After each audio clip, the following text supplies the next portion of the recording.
Today we're going to learn about sustainable weight loss, and even in cases of a few hundred pounds.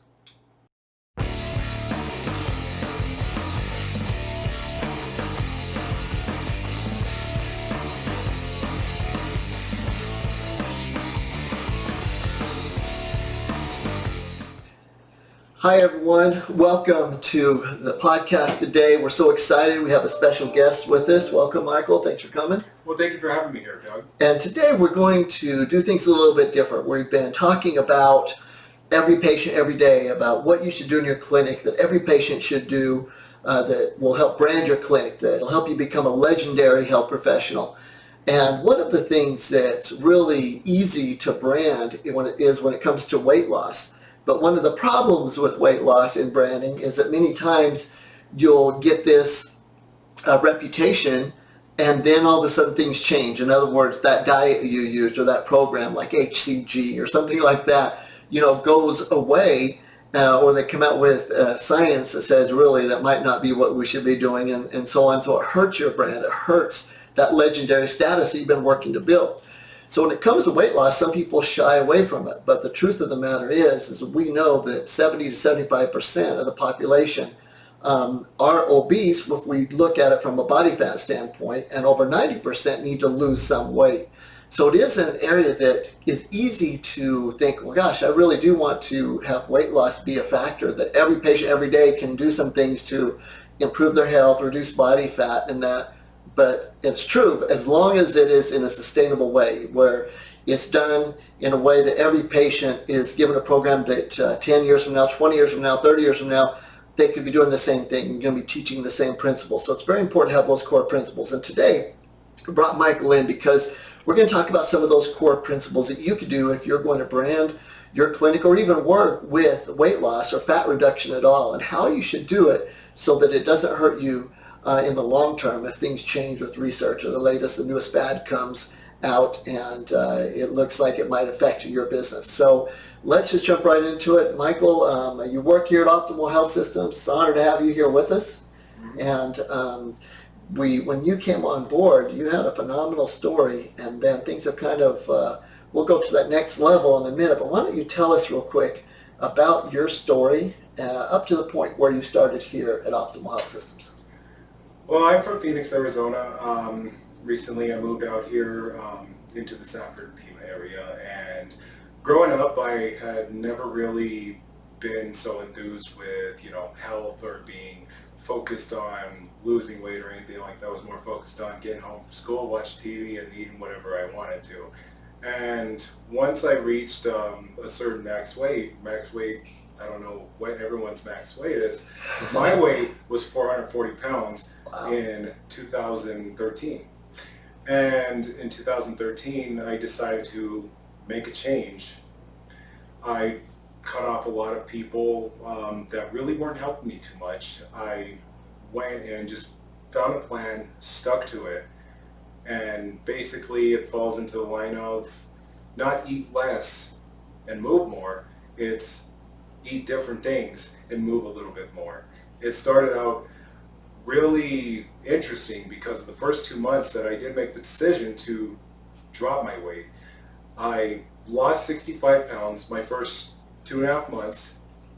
And then after that, it was like, all right, this is that big boom they're talking about. Now just keeping it steady is the focus right there. And it took me approximately 4 years to actually go from the 5X shirt that I was at, the size 52 waist, down to a large shirt and a size 36 waist. Wow. And it was a tremendous thing right there, because what it started with more than anything was a decision. And that was it, just deciding that I was going to stop being this guy that, isn't going anywhere, both physically and mentally, and go and do something else that I'd never been to. Because I thought about it, I'm like, I've never been skinny before. I've never been in shape. And if I don't like it, I can go back. That's a great thing. So let's stop right there for a second, because that's really a big factor. An important thing that we want you doctors to understand is if you're going to go into the weight loss field, the absolute most important factor as you're working with your patients and people that are wanting to reduce body fat and that is to make sure their why is large enough to get them through the tough times. Is I've worked with thousands of athletes and with people, and it seems like if their why is big enough, it doesn't matter what comes their way. And that why can be everything from a short-term goal of getting ready for a class reunion, or an anniversary, or whatever it might be, or more of a long-term goal of just health, like knowing they need to for their overall health, that it's just not healthy to be in a state to have the excess fat on the body, poor circulation, and those things. So I love the fact that you decided on your why, and that was important to you, and that it was something that, hey, it can change if you don't like it. That's an interesting approach to it, but it's true.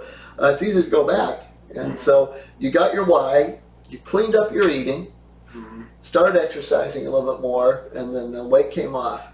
And so that in itself, I think, is really the key. And we're really big on teaching the basics that will never change. And the things that will never change is, if we look at the healthiest people in the world, there is a thing called the blue zones. Blue zones are places in the world where people live to be over 100 years of old, 100 years of age with great health. And they took a look at the nutrition from all these areas, and they found out there were similarities. And the similarities were eat a lot of raw food, a lot of vegetables, nuts, and then some grains, but they were not genetically modified in that. And they didn't eat a lot of meat. Most of them, all of them but one, did eat meat, but just sparingly, and things like that. And that was very common. And so that's something that the doctors and any of us can do, is to say, look, patient, clean up your diet, cut out the processed foods, eat healthier, clean foods, increase the exercise, and then things will start to happen.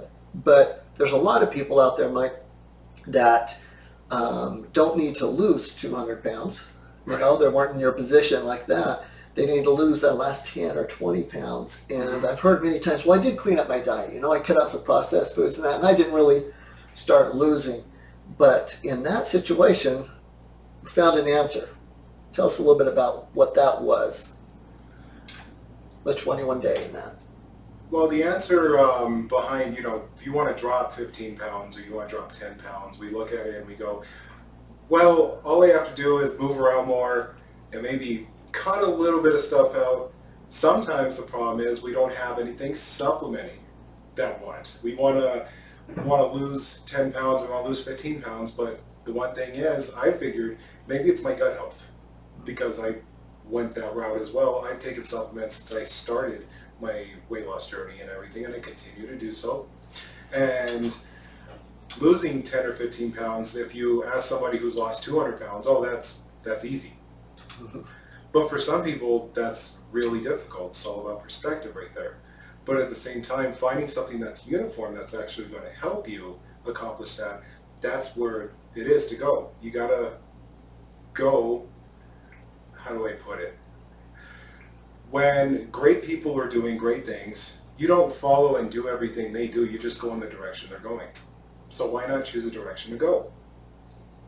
And so gut health, and that is a big factor. And one of the things that we teach in the 21-day Blitz Challenge, as part of one of the options for every patient every day, is that if you get your gut health under control, your gut determines your cravings. The probiotics in your gut, the food they're used to, they will crave. So if we're eating some bad foods and processed foods, things like that, then we'll crave them. But if we can change that bad bacteria out and re-inoculate the bowels with a whole bunch of new friendly bacteria, completely change the microbiome, and at the same time start making healthier choices, then the cravings change. And when the cravings change, you automatically will start wanting the healthier foods, and it's easier, and then things just happen. So what happened when you took the 21-day Blitz Challenge? I took the 21-day Blitz Challenge. Now, I'm what you call someone that's in cruise control with the whole weight loss thing. Like, I know exactly the drill and everything, but sometimes things get stagnant. When I took the 21-day Blitz Challenge, what happened was I started feeling a little bit different. I started feeling like, okay, when you're given the sheet, you have to stay accountable to the sheet. And accountability is the best thing that you can go amongst, because the worst person you can let down is yourself. When you're writing down how much processed sugar you had for the day, did you work out? Did you do this? What's the extra thing that you're going to cut off? And you have to keep the promise to yourself, not like a boss and an employee relationship, more like a coach and a player relationship. And you are your own coach. You're the best coach. And for 21 days, it was a little bit challenging. There's a reason why it's called challenge, because challenges change. And this challenge changed my eating habit a lot, where I really don't crave any processed sugars. I can literally have stuff in my house because everybody just gets rid of all their stuff as soon as they make that decision. I can keep it in my house, look at it, say hello to it, and close the cabinet door, and then go and get some raw foods or go and get a better meal. That's awesome. Well, and that comes from the gut-brain axis, the research showing that once that microbiome's changed and you're eating healthier foods, that's truly what they want. And it is easier, like you said, because a lot of times, as you mentioned, people clean out the house, but then they get around these foods, the treats and the snacks and the sweets, and they give in to them. And when the microbiomes change, that changes the ballgame. So what was your results on the 21-day Blitz Challenge? Well, my results was I actually dropped 15 pounds due to this. And a lot of it, my gut feels better. I feel like I'm processing foods a lot more. I'm energized just a little bit more than I was when I was in my first 7 days of it. But once I got to my 21st day, I wake up a lot better. All my sleep is actually valuable sleep. I'm actually going into REM a lot faster, and my mood is a lot better. Well, no, it could have got better. You're already a happy guy, but I think that's really the key, is that doctors, for those of you that are looking for an answer for your patients, look to the gut, look to the microbiome, the thing that forever is going to be something we can work with. There's new research out on it every day. The gut-brain axis, being able to help us understand that the microbiome creates 90% of your serotonin in your body. So the happy chemical, the mood, is created by the microbiome. So if we have a happy microbiome and a strong microbiome, the probiotics, then we're going to be a happier person, and we're able to have that serotonin. We're able to crave the healthier foods. And in the case of like Michael, just we're talking so many people, patient after patient after patient, athlete after athlete, and just anyone out in the public are getting that benefit of that 10 to 20 pounds, when really the program wasn't created for weight loss. It was created for gut health. That's a byproduct. Right. And so it can be kind of like a weight loss program by default, if you'd say. And so, well, that's awesome. So for the doctors, they're getting ready to do this with their patients. They're saying, okay, I got it. Weight loss is important, but we're going to go about it from this angle. Makes it unique, doctors, so that you can become a legend. It's like people will refer people to you and say, yeah, you go see this doctor, you'll lose weight, you want to lose weight, but they won't call it a weight loss program. They're talking about just changing your gut and all this, and then it's a byproduct. And so it's kind of a neat little twist. But for the doctors out there that are looking at doing this, what would you recommend to them as far as how they should approach their patients on being able to, convince them to lose weight? You're in a position before that it's very easy to, shy away from people saying things. You're worried about people saying things, to you and that. How should doctors approach patients for weight loss? What do you think?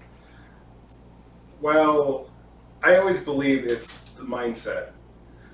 Where is somebody's mindset at when they're asking the doctor, hey, can I drop some weight? Or hey, I need to lose some weight. How do I do it? Show me. And even the doctors that I've seen in the past, some of them don't really know. They usually go by the book, and the book just talks about treating people, but in most cases, I believe it's always mental. It's a mental thing where a doctor should be able to ask somebody, well, you want to lose weight, why do you want to lose weight? I learned in a book I read a long time ago called Psycho-Cybernetics. Mm-hmm. Very great book. I would recommend it to people, but that's not about the book. But in the book, it states that if you want something, you got to have a reason behind it. And in this case, the author of Psycho-Cybernetics was a plastic surgeon. But most of the people he worked on needed plastic surgery because they needed their face reconstructed, or they needed something to help them with a deformity or an accident. He always turned away people that wanted it just cosmetically because that's the thing to do. And I would always want to be approached by a doctor, hey, this is essential in a lot more than just losing weight. Some people get really offended when you tell them, hey, you need to lose some weight. They know they need to lose some weight. They don't like, half the time, the doctors telling them those test results. They know they need to drop the weight. But here's the other thing. If you evoke curiosity into it, a doctor asking, what would it be like if you weighed 20 pounds? And then you let them answer. You lose 20 pounds, right? Yeah, you lose 20 pounds. That's what great. life look like, yeah. But what's the quality of life gonna look like? And you just let your patient answer. Let them draw the picture. Let them cast the vision. And I think that that's really key. And I'm glad we didn't even talk about that. And that really is the key, is really listen to what Michael's saying. He's talking about doctors, you really getting into the patient so they can feel what it would feel like, what it would mean to them if they lost 10 pounds, if they lost 20 pounds. What would the life look like? Envision that. And that will create a why, that will create the desire versus something just cosmetic. So if you listen to that, roll with the advice that Michael is giving, and understand that if we can help the patient with the emotional side of it, with that instead of by the book, as he said, then we'll be able to get them to be a little bit more compliant to the program. Because the 21-day challenge is awesome, because you're not counting calories or in that. You're just looking at cutting out some foods that we should be cutting out, adding foods that we should be adding. The only thing we count is sugar, because we want them to be aware of how much sugar is in things. And all of a sudden, these things will start working as the new microbiome comes in. And if their why emotionally is strong, they're going to want to get to that place that you help them envision. So really appreciate that. And thanks so much. Congratulations. You're so inspiring to everyone. And we appreciate your time. And we're excited to even have you come visit us at the Super Seminar and share your story with them. Hopefully we'll be able to do that. Always a pleasure. All right. Thanks.